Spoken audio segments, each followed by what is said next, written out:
like, and even if the participants was treated for a stroke, they would say like, have you taken any medication, without specifying what kind of medication that the participant took. There's also no time information. So the participant might have like started taking the medication after the diagnosis of the condition, a year after or 2 years after. And finally, it will depend on the participant's recall, whether the participant remembers correctly that they have taken the medication. I was like, well, I'm not sure if I really took this medication or not, but for like, just to make sure that I provide an answer, I'm going to say yes, or they would like withhold this. It's like, since I'm not very sure, and I don't know what kind of like medication that I was on during that time, I'm not going to select that I've been treated for this medication, for this condition, sorry. The other source, which I think most of the participants are interested about in this call, is the medications in the EHR. And in order to understand the medication in the EHR, we have to describe the drug exposure table in OMOP. So this is the more like there are more columns and there are more data fields in the drug exposure table in OMOP, but like for space sake and to have a less dense slide, I only included the main one that most of the people will be interested in, like in using in the research. So first we have the drug exposure ID. This is only a unique identifier for the drug events. So if the participants, if there's like the same participants might have multiple rows of the drug events. If they have, even for the same kind of drug, they will have a different ID every row, because every one represents a medication that were prescribed for that participant at that specific time. The person ID is an identifier for the participant ID, and this is the column or the field that you use in order to link the information that you have about the participants in the drug exposure to other tables, such as the condition table or even the person table that include the demographic information about the participants. We have also the drug concept ID. So this one include, this one include the OMOP concept IDs. So if you're used to use NDC, or if you used to use RX norm, you're not going to find the codes for the NDC in this column. This only includes the OMOP concept ID, and it has been standardized. And the vocabulary type for the OMOP concept ID in this field is RX norm. So because like when we mapped all the medications from different sites to the all of us, we made sure that drug underscore concept underscore ID include the OMOP concept ID with the standard vocabulary, which is RX norm. And we're going to talk about, if you have a specific code, let's say a specific NDC, we're going to talk about which field you can use in order to get that.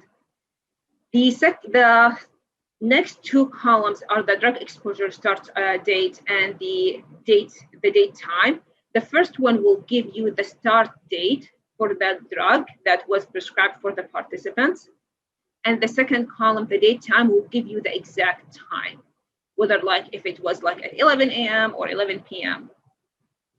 Now, the drug source concept ID, this will include the NDC code that you're used to use in your research. So if like, which is the number that will vary between like 9 to 11 elements. So if you want to find it like participants with a specific NDC drug code, you can use this, you can search for those participants by querying on this specific column.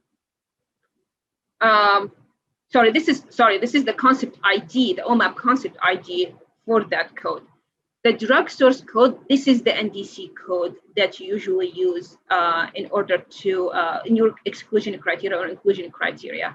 Sorry for this, but like this one is the OMOP concept ID for the NDC code, because all the codes, all the drugs have an OMOP concept code, even if they're not RX norm, even if they're NDC, they have a separate OMOP concept code. And the drug source code is the one that includes the NDC code that you're used to use in your own research. There is also the drug type. And for the drug type, it will describe, it's self-explanatory, it's the drug type, whether this drug has been ordered by mail or dispensed from the pharmacy, or ordered by the doctor. So it will tell you what is the type of the drug and how it was prescribed for the participant. We have also the stop reason. For instance, like if the participant has been discharged and they're no longer on that IV or like any of the inpatient medication, the stop reason will be discharge. Or sometimes it will be also mentioned that this part, like it has been discontinued. So like there are different reasons. So this field will mention or will prescribe or like will tell you what if the medication has been stopped, why.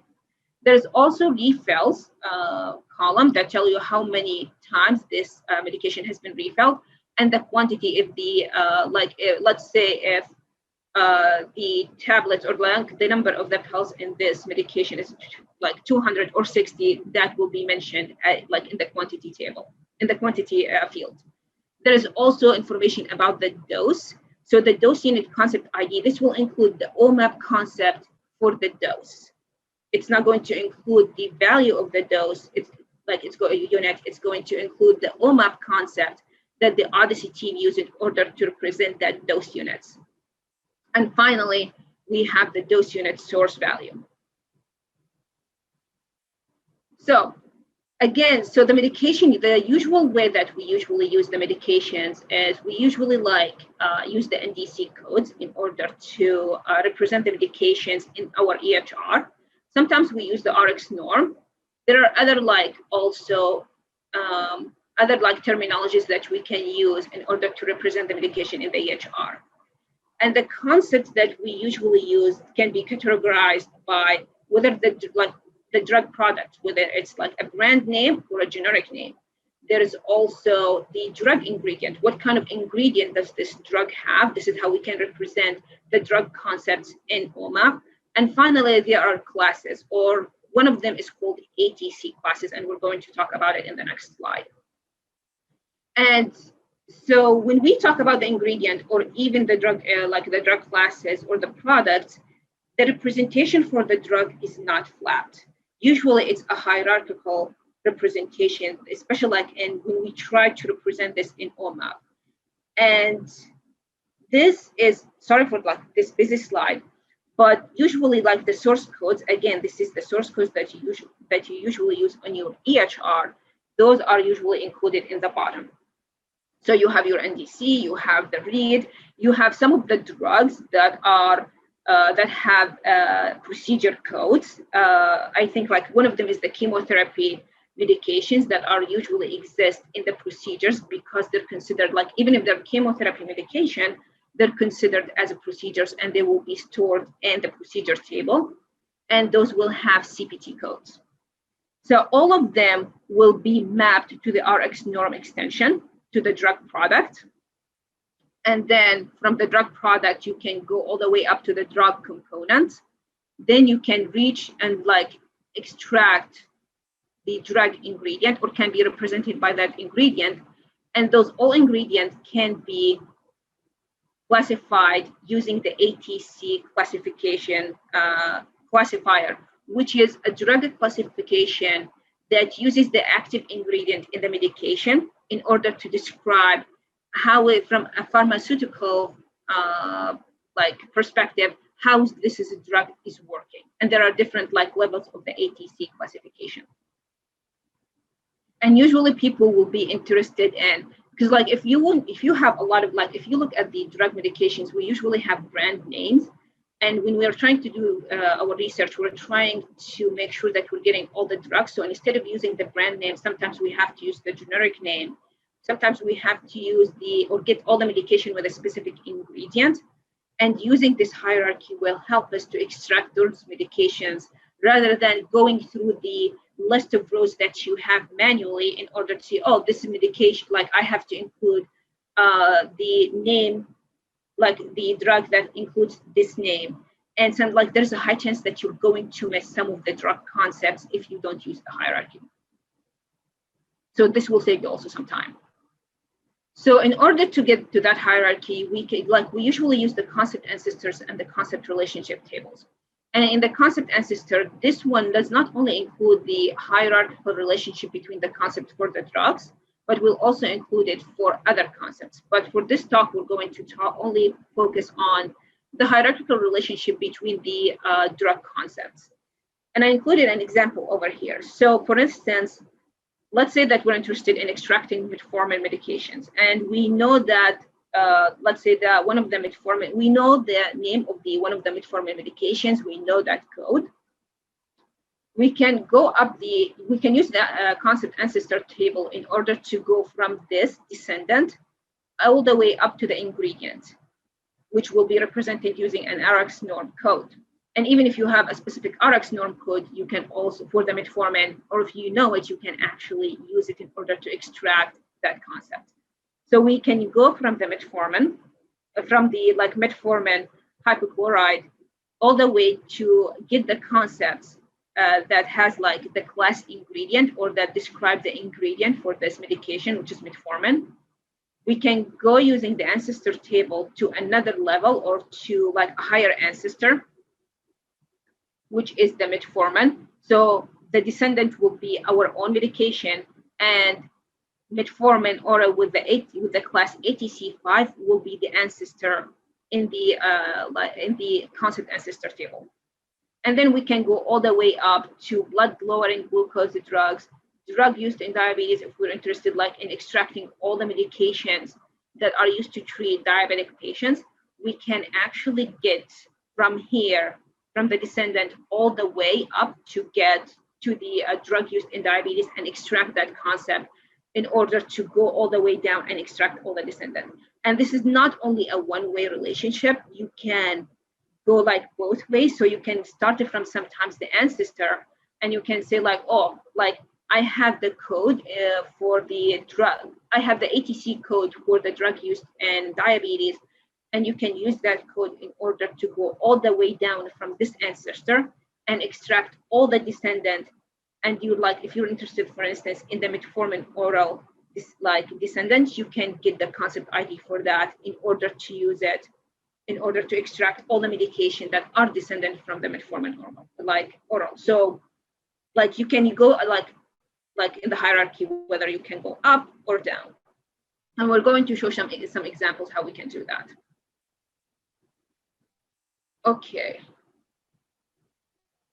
So in order to extract, for instance, the medications that are used, if we want to extract the medications that we want to use, or that has the ATC class drug used in diabetes, we can use one of the all of us tool in order to do that.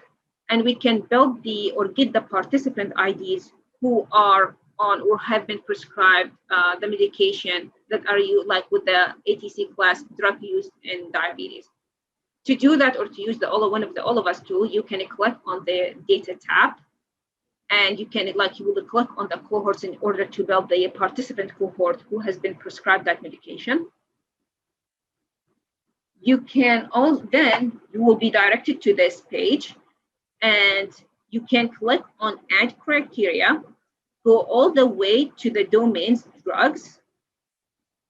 And once you click on it, you will have this searchable page.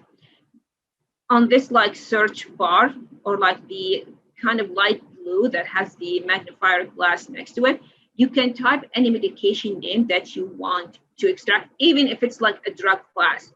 You can type, let's say, metformin, and that and it will give you the row that has the metformin a class.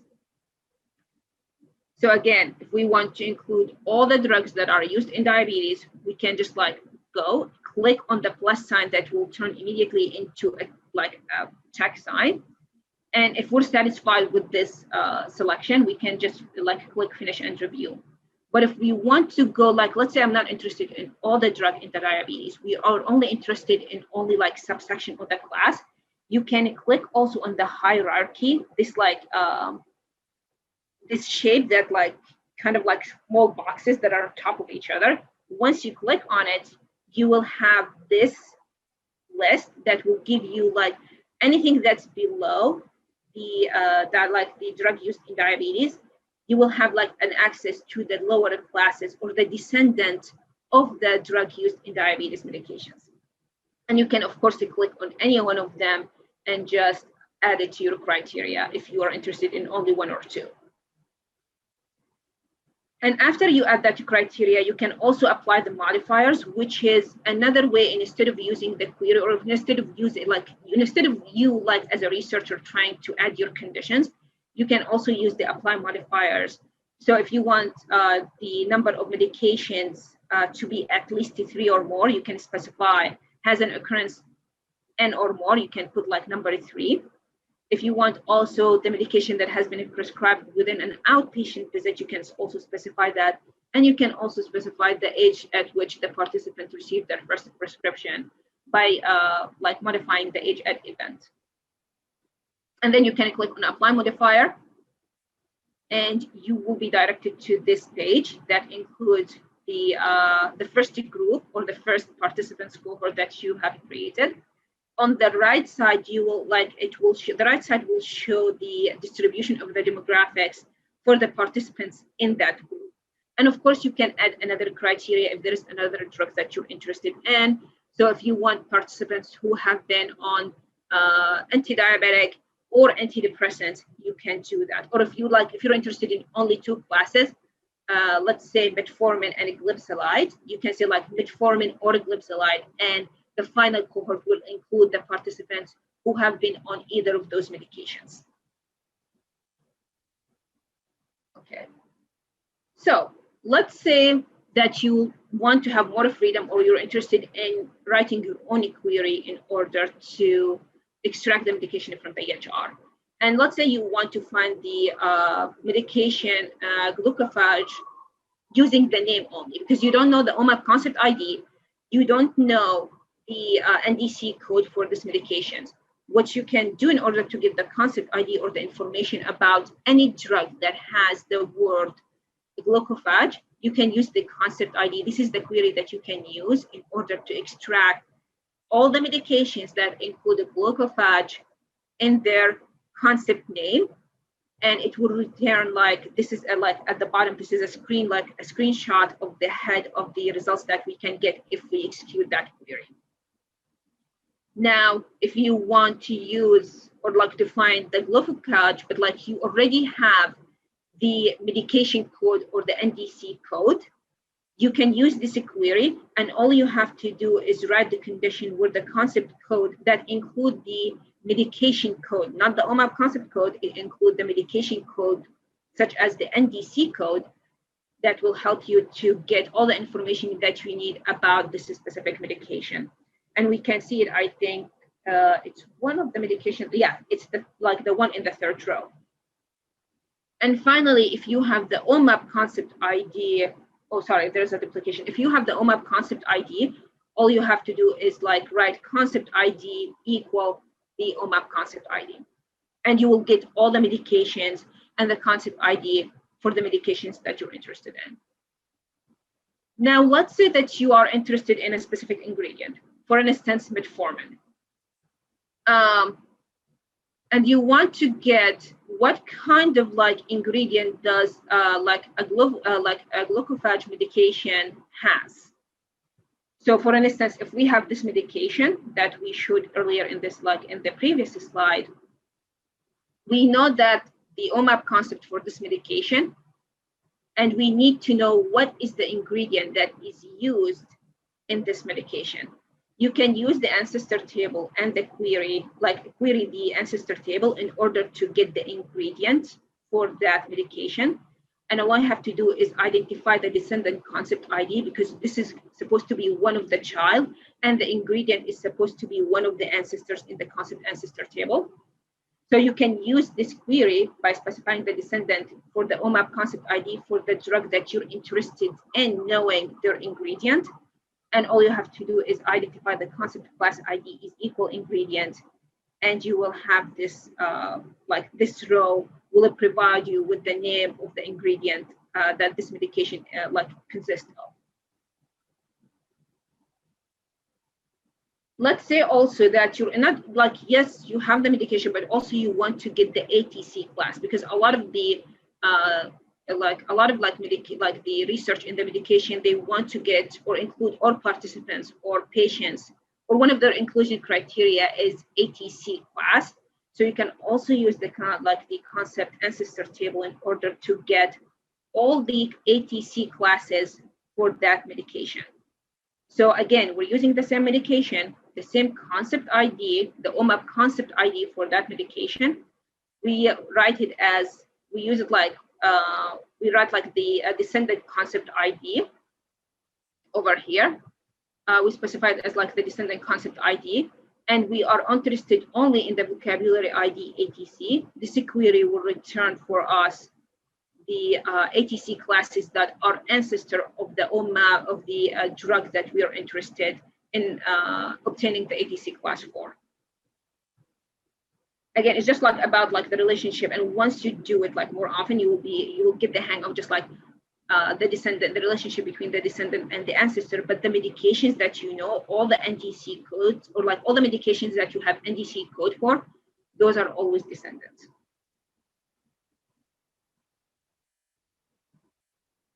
And finally, like let's say if we want to extract all the medications that have the ingredient metformin. So all the medications that have the ingredient metformin, we know the like the OMOP concept for the ingredient metformin is this value. All we need to do is first set the ancestor concept ID to this one. There is a typo over here. I'm going to correct it if anyone wants the slides. So we can use like the ancestor concept ID in order to, we will specify the ancestor concept ID for the OMOP concept ID for the ingredient that we are interested in, or metformin in this case. And we link all the concept ID in the concept table with the descendant concept ID. All the information or all the medications in the table or the results of this query will be descendant or will have the ingredient metformin in their, like they will have metformin as their main ingredient or as one of their ingredients. Now, so far we only show that if we want to get information about the drug from the concept table ID, if we want to join it to get which participants got was prescribed this medication or have ingredient or have been prescribed medication with metformin ingredient, all we have to do is just like a simple step, which is joining with the drug exposure table. So all the queries that we have before, all we need to do is add or like join it on the drug exposure table and link the concept ID that we're interested in to the drug concept ID in the drug exposure table. So the first one will give us all the participants who have been prescribed medication that include the name glucophage. And the second one, it will include all the it will get all the participants who have been prescribed medication that has metformin as an ingredient.